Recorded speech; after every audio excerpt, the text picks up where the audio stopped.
स्वागत है बच्चों आपका अध्ययन विद मी पर, और मेरा नाम है हिमांशु। आज मैं कराने वाला हूँ आपको टॉप 10 प्रोबेबिलिटी के क्वेश्चंस क्लास 10th के, जो कि बोर्ड एग्जाम्स में अक्सर पूछे जाते हैं। और आइए इन क्वेश्चंस को सॉल्व करते हैं और समझते हैं कि कैसे प्रोबेबिलिटी के क्वेश्चंस किए जाते हैं। पहला क्वेश्चन ये रहा। इसमें बोला जा रहा है कि in a family of 3 children calculate the probability of having at least 1 boy.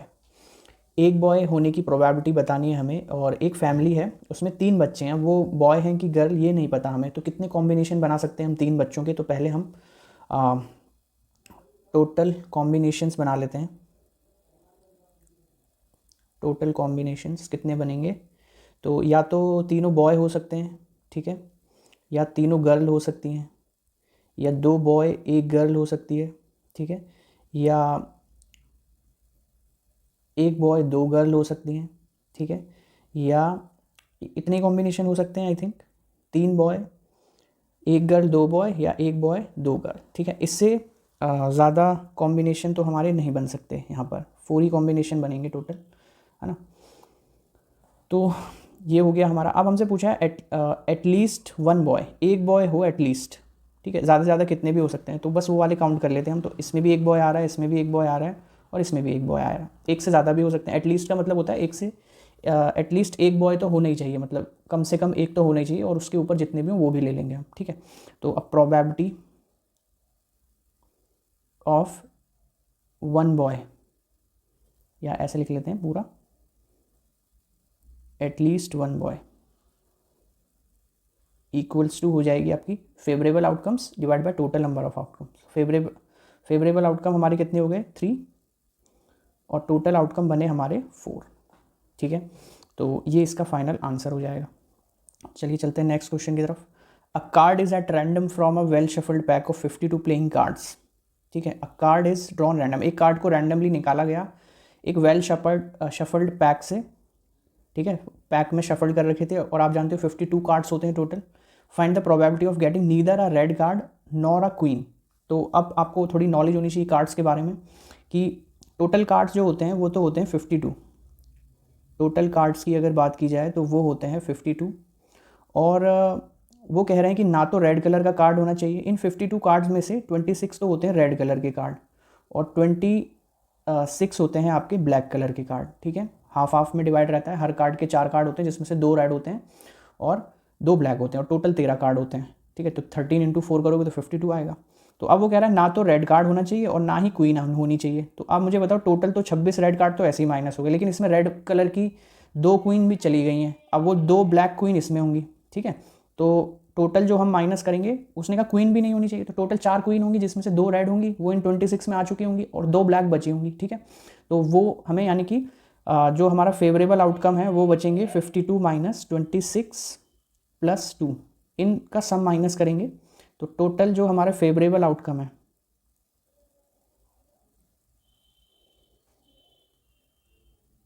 Favourable outcome जो है हमारे, वो बनेंगे 52 माइनस, इनको ऐड कर देते हैं तो 28, इट विल गिव्स यू 12 में से 8 गए 4, और ये 24, ठीक है। 24 हो गए टोटल। तो ये हमारे जो है फेवरेबल आउटकम बने। अब हमसे पूछिए प्रोबेबिलिटी। तो प्रोबेबिलिटी, ये बच्चों थर्ड क्वेश्चन को करते हैं। थर्ड क्वेश्चन में बोला जा रहा है card marked with number 3, 4, 5 to 50 are placed in a box, ठीक है। तो एक कोई बॉक्स रहा होगा, सपोज करो ये एक बॉक्स है, इसके अंदर 3, 4, 5, ठीक है, 49 और 50, 64 इस तरीके से नंबर वाले कार्ड्स रखे गए हैं, ठीक है। तो अ card is drawn random from the box, एक कार्ड को रैंडमली बाहर निकाला गया। तो सपोज करो वो कुछ भी हो सकता है, ठीक है, 47 हो सकता है, कुछ भी हो सकता है। Find the probability that the selected card bears a perfect square number. हमें प्रोबेबिलिटी फाइंड करनी है कि वो एक परफेक्ट स्क्वायर नंबर होगा। तो पहली बात तो जो हमारे नंबर्स हैं वो शुरू हो रहे हैं 3 से, 4, 5, 6, और इस तरीके से 50 तक हैं टोटल नंबर्स। तो अब हम देखते हैं कि स्क्वायर नंबर कहाँ से शुरू होगा। तो एक चीज़ मुझे बताओ, जहाँ से नंबर शुरू हो ना, आप वहाँ से स्क्वायरिंग करना चालू करो। जैसे 3 का स्क्वायर होता है 9, 4 का स्क्वायर होता है 16, 5 का स्क्वायर होता है 25, 6 का स्क्वायर होता है 36। इसी तरह अगला नंबर आएगा 7 का स्क्वायर 49। तो अब अगर 8 का स्क्वायर करते हैं तो वो होगा 64। तो अब हमारे जो बॉक्स में जो नंबर हैं वो 50 तक ही हैं, ठीक है। जब 50 तक हैं तो 64 वाला कार्ड उसके अंदर होगा ही नहीं, तो यानी कि 7 से पहले पहले के स्क्वायर नंबर होंगे सारे। तो ये 3 से मैंने स्क्वायरिंग करना चालू की तो 49 तक ये टोटल 5 नंबर बने यहाँ से यहाँ तक, लेकिन इसमें एक नंबर छूट गया और वो है 2। आप कहोगे सर 2 तो 3 से नंबर चालू हो रहे हैं, 2 से नहीं, लेकिन यहाँ देखो ये 4 आ रहा है, 4 आ रहा है, तो 4 is also a square number, ठीक है। तो उसने तो हमसे ये पूछा है ना कि स्क्वायर नंबर की प्रोबेबिलिटी बताओ कितनी आएगी इनमें से, तो 4 भी एक स्क्वायर नंबर है, वो 2 का होता है, ठीक है। तो टोटल जो नंबर बने हमारे पास वो बने 1 2 3 4 5 और ये 6, तो टोटल 6 नंबर बने, यानी कि फेवरेबल आउटकम 6 बने। और ये टोटल हैं कितने, 50 तक। तो अगर 1 से होते 50 तक तो टोटल 50 कार्ड्स होते, लेकिन ये 3 से 50 है तो 2 माइनस कर देंगे, 50 में से 2 गए तो बचे 48, ठीक है। तो प्रोबेबिलिटी ऑफ दिस इवेंट आ जाएगी आपकी निकल के, या ऐसे लिख सकते हो, probability of perfect square number equals to, favourable outcome कितने बचे, 1 2 3 4 5 6, और टोटल कार्ड से हमारे पास 48, तो 6 1 जा 6, 1/8 इज़ योर फाइनल आंसर, ठीक है। तो ये समझ में आया। चलिए फोर्थ क्वेश्चन की तरफ। तो ये क्वेश्चन आपको एनसीईआरटी में नहीं मिलेंगे, बट ये बोर्ड एग्जाम्स में इस तरीके से पूछा जाता है। A number is chosen at random from the number this this this this, ठीक है। तो पहले ये नंबर लिख लेते हैं, -3 -2 -1 0 1 2 3, ठीक है। ये नंबर है हमारे पास रैंडमली। अब हमें इनमें से एक नंबर रैंडमली चूज़ करना है। What will be the probability that square of this number is less than और इक्वल टू 1, ठीक है।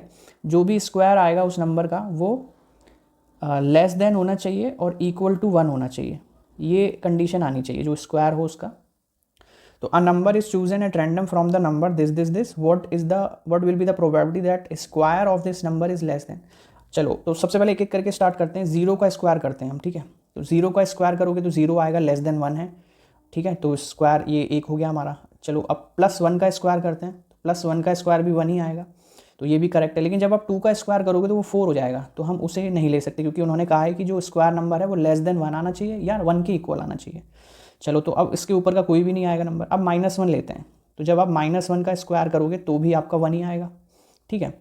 तो अब -2 का स्क्वायर करोगे तो फिर वो 4 हो जाएगा। तो 4 तो उन्होंने बोला नहीं, उन्होंने कहा है कि प्रोबेबिलिटी आनी चाहिए उस नंबर की स्क्वायर की लेस देन या इक्वल टू 1 आनी चाहिए। तो ऐसे मुझे 3 ही नंबर दिख रहे हैं, इसके अलावा तो और कोई नंबर मुझे जो है वो लेस देन 1 या इक्वल टू 1 देगा नहीं, ठीक है। तो यही 3 हमारे फेवरेबल आउटकम्स हो जाएंगे। तो प्रोबेबिलिटी ऑफ दिस इवेंट कितनी आ जाएगी, प्रोबेबिलिटी ऑफ दिस इवेंट आ जाएगी हमारी फेवरेबल आउटकम्स 1 2 3 और divide by total number of outcome 1 2 3 4 5 6 7। तो ये हमारा फाइनल आंसर होगा, ठीक है। तो अच्छा क्वेश्चन था, थोड़ा सा दिमाग लगा।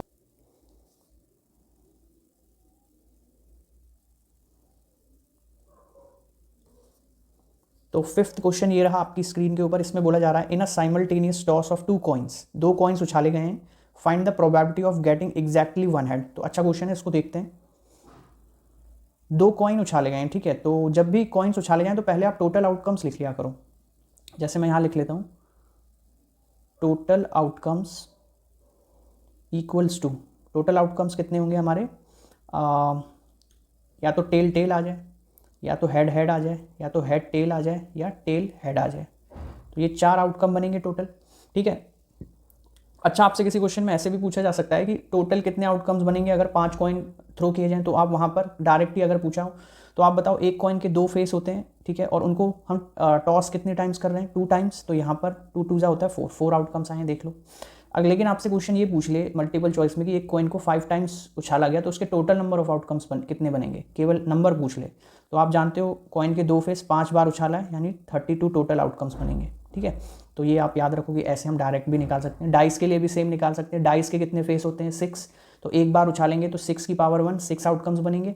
और अगर डाइस को 2 बार हम टॉस करें तो 6 की पावर 2 कितने आउटकम्स बनेंगे टोटल, 36, ठीक है।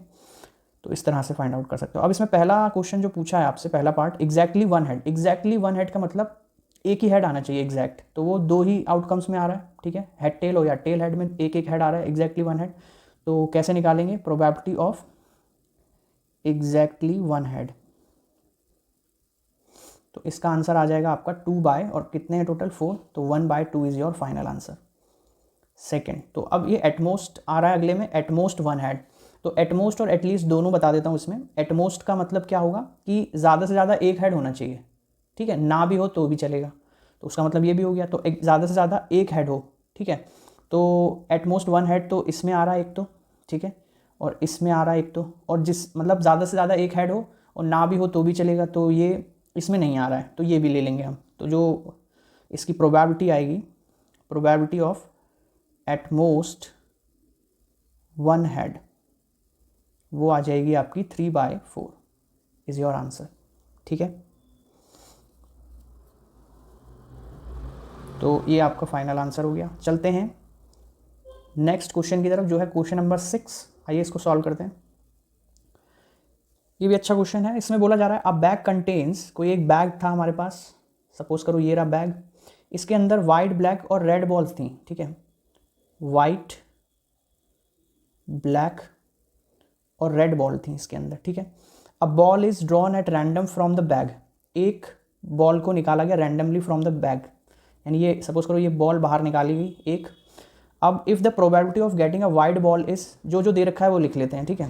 प्रोबेबिलिटी ऑफ वाइट बॉल दे रखी है, तो probability of white ball is equal to दे रखी है आपको 3/10, ठीक है।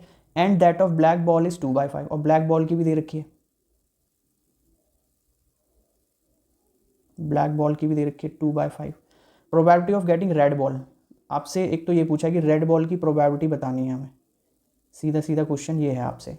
And if the bag contains 20 black balls, और ब्लैक बॉल भी दे रखी है हमें, ठीक है, black balls, total black balls हैं 20। Then find the total number of ball in the bag, total number of ball भी बतानी है हमें। तो दो चीज़ें आपसे पूछी गई हैं, टोटल बॉल्स और रेड बॉल की प्रोबेबिलिटी, ये दो चीज़ें इसमें डिज़ायर्ड हैं। आइए इस क्वेश्चन को करते हैं। तो हमें ब्लैक बॉल की प्रोबेबिलिटी पता है और हमें टोटल ब्लैक बॉल भी पता है, तो वहाँ से हम टोटल नंबर ऑफ बॉल्स तो फाइंड कर सकते हैं इजीली, ठीक है। देखो कैसे करते हैं, मैं कलम चेंज करूँ, देखो आओ इसको सॉल्व करते हैं। तो इसमें वाइट बॉल दे रखी है, probability of white ball, sorry black ball की प्रोबेबिलिटी लगा देते हैं। तो probability of black ball is equal to हो जाएगा 2/5, और हमें टोटल ब्लैक बॉल पता है, तो प्रोबेबिलिटी ऑफ ब्लैक बॉल का फॉर्मूला क्या बनेगा, टोटल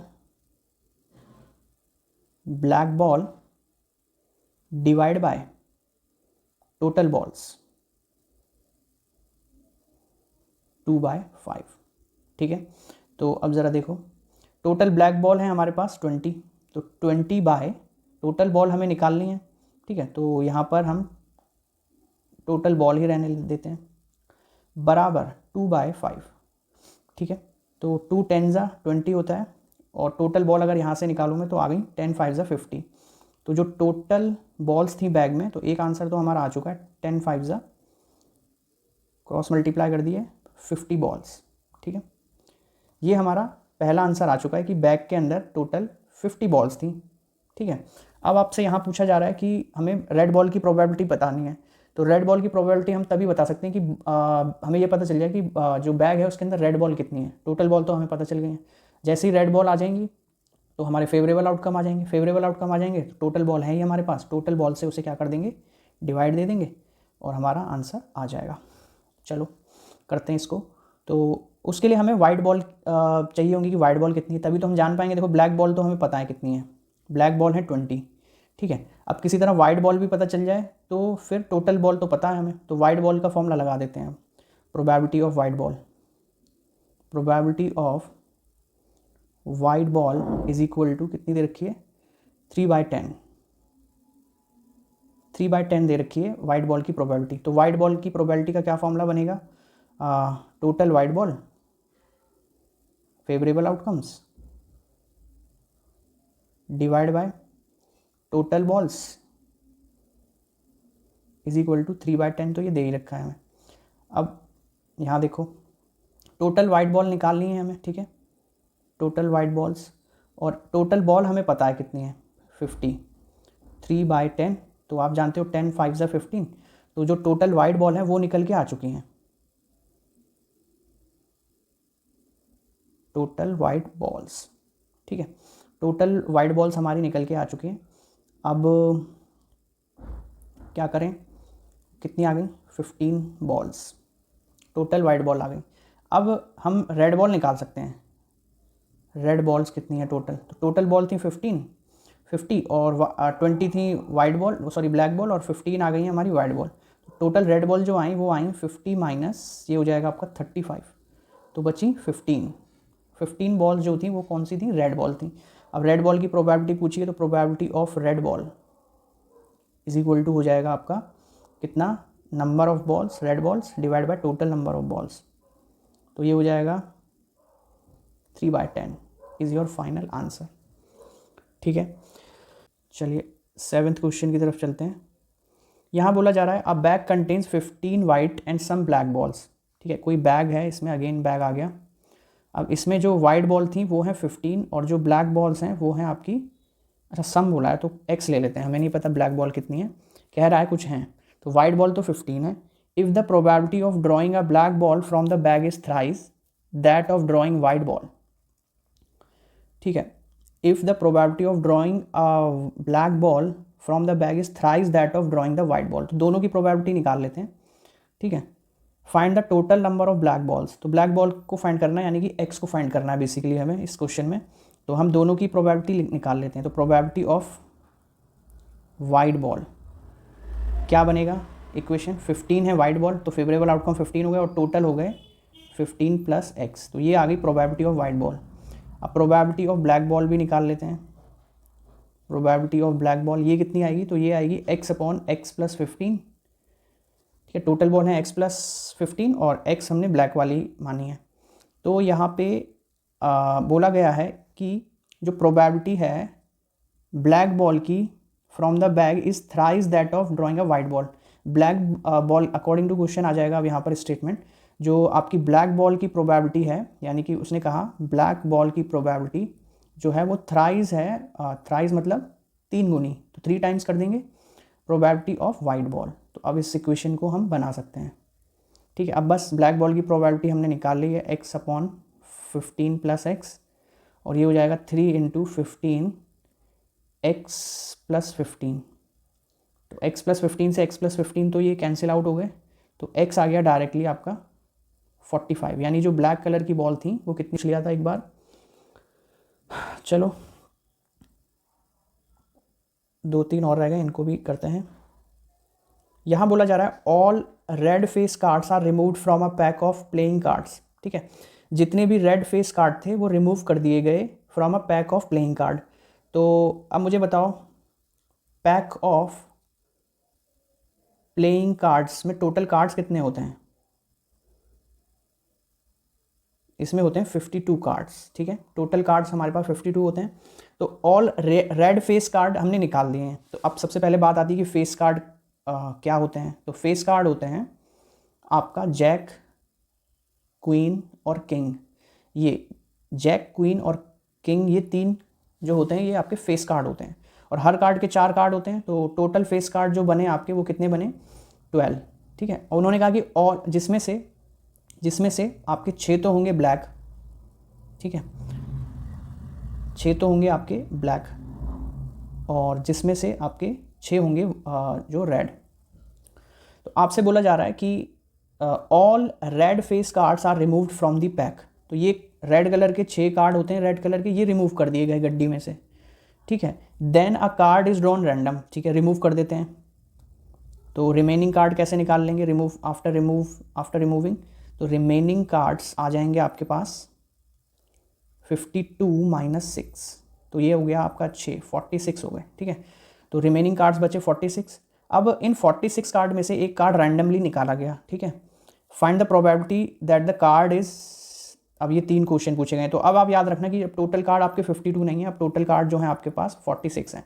तो वो कह रहा है कि रेड कलर के कार्ड बताइए कितने होंगे इसमें से, रेड कलर की प्रोबेबिलिटी। तो प्रोबेबिलिटी ऑफ रेड कार्ड, ठीक है, तो बहुत सिंपल है। तो आप जानते हो टोटल 26 रेड कार्ड होते हैं गड्डी में, तो 6 जिसमें से हमने निकाल दिए हैं।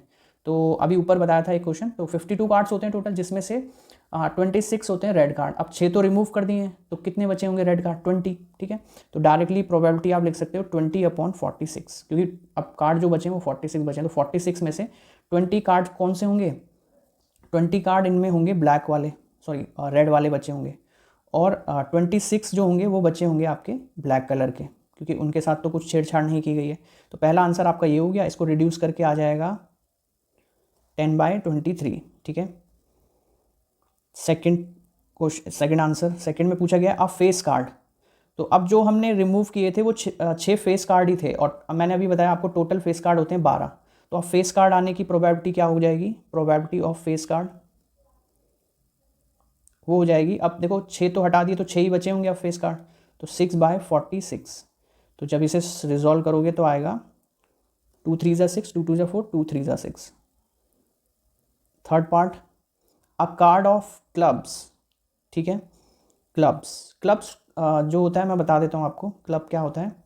क्लब इस तरीके का कार्ड होता है, ये ऐसा फूल सा बना होता है उसके ऊपर। हिंदी में इसको चिड़ी का कहते हैं, चिड़ी का कुछ भी हो सकता है, चिड़ी का पंजा 10 जैक, तो इसको बोलते हैं क्लब, ये क्लब का सिंबल होता है।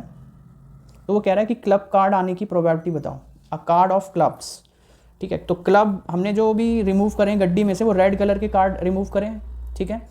तो रेड कलर के कार्ड रिमूव करें, और रेड कलर में कौन कौन से कार्ड आ जाते हैं आपके, डायमंड और हार्ट, तो उनसे कोई लेना देना नहीं है। अब हर कार्ड के जो होते हैं टोटल 13 कार्ड होते हैं, और हर 13 कार्ड के हर कार्ड के 4 कार्ड होते हैं, ठीक है। एक हार्टो का होगा, एक डायमंड का होगा, एक क्लब्स का होगा और एक स्पेड का होगा।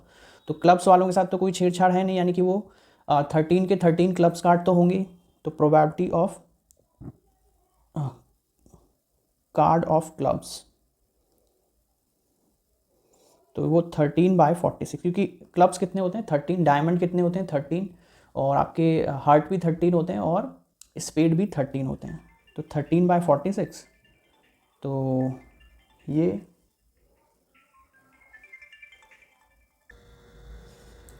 तो ये तो डिविजिबल है नहीं किसी से, तो ये हमारा फाइनल आंसर हो गया यहाँ पे। चलते हैं नेक्स्ट क्वेश्चन की तरफ। यहाँ बोला जा रहा है the probability of guessing the correct answer to a certain question is x/12, ठीक है। कोई करेक्ट आंसर है, उसकी प्रोबेबिलिटी दे रखी है आपको, गेसिंग अ करेक्ट आंसर, ठीक है। If the probability of guessing a wrong answer is this, find the x। If the student copies the answer then its probability is 2/6। If he doesn't copy the answer then the probability is this, find the value of y। ठीक है, ठीक है, ठीक है। तो काफ़ी अच्छा question है ये, पढ़ने में थोड़ा सा डिफिकल्ट सा लग रहा है, बट जो है अच्छा क्वेश्चन है। अब यहाँ बोला जा रहा है probability of guessing the correct answer of a certain question, तो कोई क्वेश्चन रहा होगा तो उसकी करेक्ट होने की प्रोबेबिलिटी ये है, ठीक है।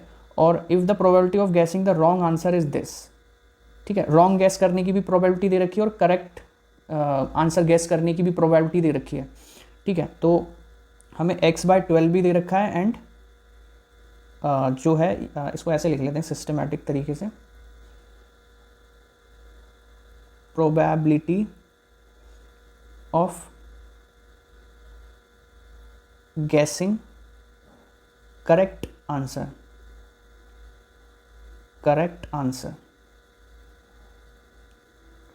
ठीक है। गैस करने की, करेक्ट आंसर गैस करने की प्रोबेबिलिटी दे रखी है, तो कितनी दे रखी है 3/4, सॉरी x/12 दे रखी है। तो अगर मैं आपसे पूछूं कि करेक्ट आंसर अब ना गैस करने की निकालनी हो मुझे, तो 1 माइनस करना पड़ेगा इसमें से, क्योंकि किसी के होने की पता हो और ना होने की निकालनी हो तो हम क्या करते हैं, 1 में से जो है उस इवेंट को माइनस कर देते हैं, तो PE' की प्रोबेबिलिटी हमारे पास आ जाती है, ठीक है। PE' जहाँ पर होती है वो ना होने की प्रोबेबिलिटी, और PE जो है वो होने की प्रोबेबिलिटी। तो ये बेसिकली हमें PE पता है, यहाँ पे PE जो है वो x/12 है, करेक्ट आंसर गैस करने की प्रोबेबिलिटी दे रखी है। मैं आपसे पूछूं मुझे PE' बता दो कितना होगा, तो आप क्या करोगे सर, 1 माइनस x/12 कर देंगे हम, तो 12 1 12, 12 में से x गए तो आप लिखोगे सर 12 माइनस x/12, तो ये हो जाएगा PE', ठीक है। ये हमारा फाइनल आंसर बनेगा यहाँ पे। अब जो है हमसे यहाँ पे जो है एक और चीज़ दे रखी है इसी क्वेश्चन में आगे की, रॉन्ग आंसर की भी दे रखी है।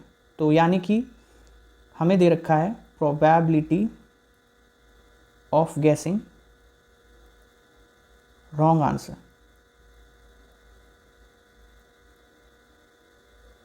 तो मुझे बताओ ये वाली जो हमने निकाली है पी ई डैश, ये भी तो रॉन्ग आंसर की ही प्रोबेबिलिटी है, क्योंकि करेक्ट आंसर की प्रोबेबिलिटी तो ये वाली है पी ई, और ना होने की निकाल दी यानी वो रॉन्ग आंसर होगा। और ये भी हमें दे रखा है कि रॉन्ग आंसर की प्रोबेबिलिटी यानी पी ई डैश अगेन हमें दे रखी है कितनी 3/4।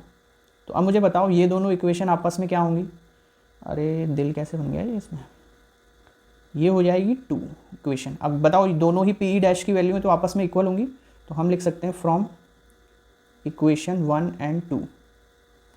तो मुझे बताओ ये 12 minus x upon 12 is equal to 3/4, ये क्या होंगे आपस में बराबर हो जाएंगे। तो 4 3 ज़ा 12, तो 12 माइनस एक्स 3 3 ज़ा 9, तो ये हो गया आपका x बराबर 12 माइनस 9, तो x बराबर हो गया 3। ठीक है, ये हो गया आपका फाइनल आंसर। लेकिन इसमें शायद एक और चीज़ पूछी गई है आपसे, यहाँ तक तो एक आंसर कंप्लीट हो गया हमारा। फिर यहाँ से पूछा if he doesn't copy the sorry यहाँ से if a student copy the answer then probability is, copy करने की प्रोबेबिलिटी दे रखी है और कॉपी ना होने की प्रोबेबिलिटी दे रखी है। ठीक है, तो find the value of y, तो y बताना है, तो सेम अगेन वही चीज़ करनी पड़ेगी हमें। तो कॉपी करने की प्रोबेबिलिटी दे रखी है और कॉपी ना करने की, तो आइए इसको भी कर लेते हैं। तो कॉपी आंसर कॉपी करने की प्रोबेबिलिटी है आपकी 2/6, यानी कि पी ई दे रखा है हमें, सपोज करो पी ई दे रखा है, सेकेंड पार्ट कर रहे हैं, ठीक है, हम पी ई दे रखा है आपको 2/6, और कॉपी ना करने की प्रोबेबिलिटी दे रखी है 2y/3, यानी पी ई डैश दे रखा है आपको 2y/3। तो अब मुझे बताओ आप क्या इस वाली पी ई से पी ई डैश निकाल सकते हैं ना, फिर हम वही करेंगे, पी ई डैश को आपस में बराबर कर देंगे, हमारा y निकल के आ जाएगा। आप ये भी कर सकते हो कि आप ई डैश को ई में चेंज कर लो 1 माइनस करके, तो उन दोनों को बराबर रख देंगे, तो वो आपकी चॉइस के ऊपर है, कैसे भी जाओ, आंसर पे कोई फ़र्क नहीं पड़ेगा।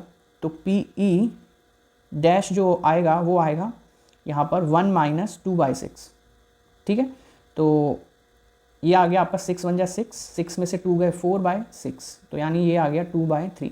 तो यहाँ से हमने पी ई डैश और कैलकुलेट कर लिया अगेन। तो अब ये इसको फर्स्ट ले लो इक्वेशन को, इसको सेकंड ले लो, तो अब अरे यार ये सेकंड, तो फ्रॉम 1 एंड 2, फ्रॉम 1 एंड 2, तो हम इनको बराबर रख सकते हैं, बराबर रख देते हैं। 2y/3 इज इक्वल टू 2/3, 3 से 3 गया तो y आ गया आपका सीधे 1, y की वैल्यू 1 आ गई। ठीक है, तो यही पूछे थे इसमें x और y, इजीली फाइंड आउट कर लिया हमने, 2011 में पूछा गया क्वेश्चन है।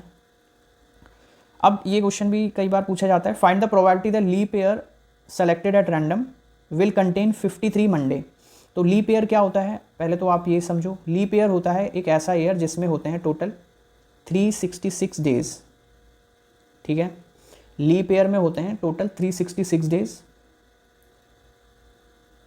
और अब हमसे पूछा गया है कि इन 366 डेज में 53 मंडे होने की प्रोबेबिलिटी बताओ। तो अब मुझे बताओ 366 में कितने वीक होंगे। सबसे पहले अब एक वीक में एक मंडे तो आएगा ही आएगा। ठीक है, तो सबसे पहले हम वीक फाइंड आउट कर लेते हैं, और हम जानते हैं एक वीक में 7 डेज होते हैं, तो 7 से हम 366 को डिवाइड करके देखते हैं, तो आएगा 7 5 ज़ा 35, 6 में से 1 गया और 6 में से 5 गए 1 बचे, और 7 2 ज़ा हो गया आपका 14, तो 6 में से 4 गए तो 2 डेज़, यानी 2 डेज़ तो बच गए रिमाइंडर, और ये 52 जो आए ये वीक्स आ गए हमारे पास।